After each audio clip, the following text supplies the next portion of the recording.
கர்த்தருக்கு ஸ்தோத்திரம். இந்த நாள் தேன்துளி நிகழ்ச்சியிலே உங்கள் யாவரையும் மீண்டுமாக இந்த காலை வேளையிலே சந்திப்பதில் அதிக மகிழ்ச்சி அடைகிறேன். நாம் தொடர்ந்து சிந்தித்து கொண்டு வருகிறதான தலைப்பு சமாதானம். அதை குறித்து பார்க்கின்ற வேளையில் ஆண்டவராய் இயேசு கிறிஸ்து உங்கள் எல்லாருக்கும் நல்லா தெரியும். அவர் 33.5 ஆண்டுகள் வாழ்ந்து அவர் சிலுவையிலே மரித்து உயிர்த்தெழுந்தார். உயிர்த்தெழுந்து இந்த உலகத்தில் வந்த உடனே அன்றே அவருடைய சீஷர்களுக்கு தரிசனமாறார் என்று பார்க்கிறோம். இந்த ஈஸ்டர் நாளிலே நடந்ததான ஒரு நிகழ்வு. இதை நாம் சிந்திக்கின்ற வேளையில் இயேசு முதலாவது உயிர்த்தெழுந்த பின்பு சீஷர்கள் பூட்டப்பட்ட அறையிலே அவர் வந்த நேரத்தில் அவர் வாய் திறந்து சொன்னதான ஒரே ஒரு வார்த்தை, உங்களுக்கு சமாதானம் உண்டாவதாக. அந்த வசனத்தை நான் உங்களுக்கு படிக்க விரும்புகிறேன்.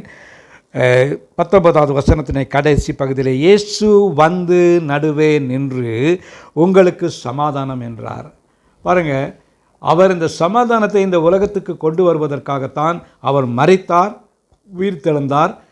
உயிர்த்தெழுந்த பின்பு ஏதோ சமாதானத்தை அப்படியாக எடுத்துக்கொள்ளுங்கள் என்று சொல்லாதபடிக்கு அவர் நேரடியாக சமாதானம் இல்லாமல் பயந்து நடுங்கி அவருடைய வாழ்க்கையில் எதிர்காலம் எப்படிப்பட்ட நிலையில் இருக்கிறது என்று கேள்விக்குறியாக இருந்த சீஷர்கள் மத்தியில் பூட்டப்பட்ட அறைக்குள்ளாக இயேசு உயிர்த்தெழுந்த சரீரத்தோடு கூட வந்து அவர்களை பார்த்து அவர்கள் நடுவே நின்று சொன்னதான வார்த்தை, உங்களுக்கு சமாதானம், உங்களுக்கு சமாதானம் என்று சொன்னார். ஆகவே அந்த நேரத்தில் இயேசு வந்த நேரத்தில் அவர்களுக்குள்ளாக சமாதானம் இல்லாமல் இருந்தது.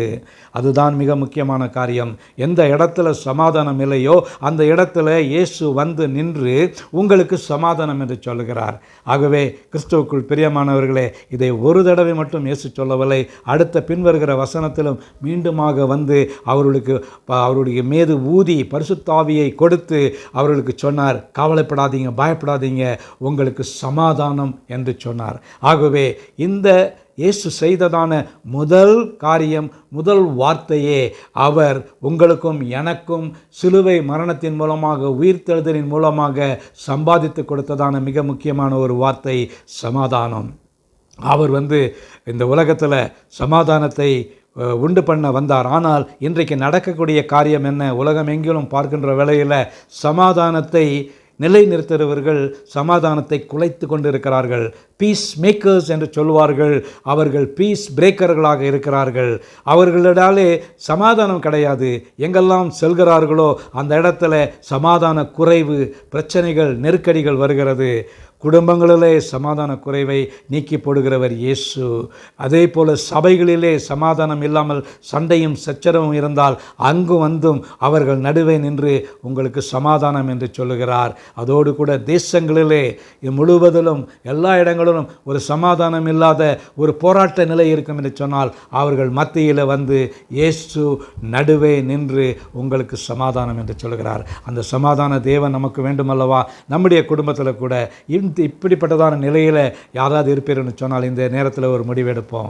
இந்த இயேசு உங்கள் வீட்டுக்குள்ளாக வந்து உங்கள் நடுவிலே இருந்து உங்களுக்கு சமாதானம் என்று சொல்லுகிறார். ஆகவே இனிமேல் நாம் கவலைப்பட வேண்டியதில்லை என்று சொன்னால் சமாதான காரணர், சமாதான பிரபு, சமாதானத்தின் தேவன் நம்மோடு கூட இருக்கிறார். பிலிப்பியர் 4ஆம் அதிகாரத்தில் சொல்லியிருக்கிறபடி சமாதானத்தின் தேவன் உங்களோடு இருப்பாராக. அவர் உங்களுடைய கடைசி பரியந்தமும் உங்களோடு கூட இருக்கிறேன் என்று வாக்கு கொடுத்தவர் சமாதான தேவனாக இருக்கிறார். அவர் இன்றும் என்றும் சதா காலங்களிலும் உங்களோடு இருப்பார். ஆகவே கவலைப்படாதீங்க. இந்த சமாதான தேவனை நாம் வைத்துக் கொள்வோம். ஜெபிப்போமா? நல்ல ஆண்டவரே, நன்றியோட துதிக்கிறோம், ஸ்தோத்திரிக்கிறோம். நீர் கொடுத்த இந்த நல்ல அருமையான உறுதிக்காக ஆண்டவரே நன்றி செலுத்துகிறோம். இந்த அஷூரன்ஸ்க்காக நன்றி செலுத்துகிறோம் ஐயா. இந்த வேளையில் சமாதானம் இல்லாமல் அநேக மக்கள் இருப்பார்னு சொன்னால் குடும்பங்களில் பிரச்சனையில், ஆண்டவரே கணவனுக்கும் மனைவிக்கும் இடையில் பிரச்சனையில், பிள்ளைகளுக்கும் பெற்றோருக்கும் உள்ள பிரச்சனைகளிலே எதுவாக இருந்தாலும் கூட ஆண்டவரே சமாதானத்தை நீர் உண்டு பண்ண வேண்டுமா ஜெபிக்கிறோம். சமாதான காரணமாகிய நீர் எங்கள் மத்தியில் வந்து உங்களுக்கு சமாதானம் என்று சொன்ன இயேசு இன்றும் என்று எங்களுடைய இடத்தில் இல்லத்துக்கு வர வேண்டுமா ஜெபிக்கிறோம். எங்களுடைய இருதயத்துக்குள்ளாய் வர வேண்டுமா ஜெபிக்கிறோம். அப்படி சேவைகள் என்று சொன்னால் அது ஒரு பெரிய ஆசீர்வாதமாக எங்களுக்கு அமையும் ஐயா. மீட்பர் இயேசுவின் நாமத்தில் ஜெபிக்கிறோம் நல்ல பிதாவே. ஆமேன், ஆமேன். கர்த்தர் உங்களை ஆசீர்வதிப்பாராக. இந்த சமாதானத்தின் தேவன் இன்றும் என்றும் சதா காலங்களிலும் உங்களோடு இருப்பார்.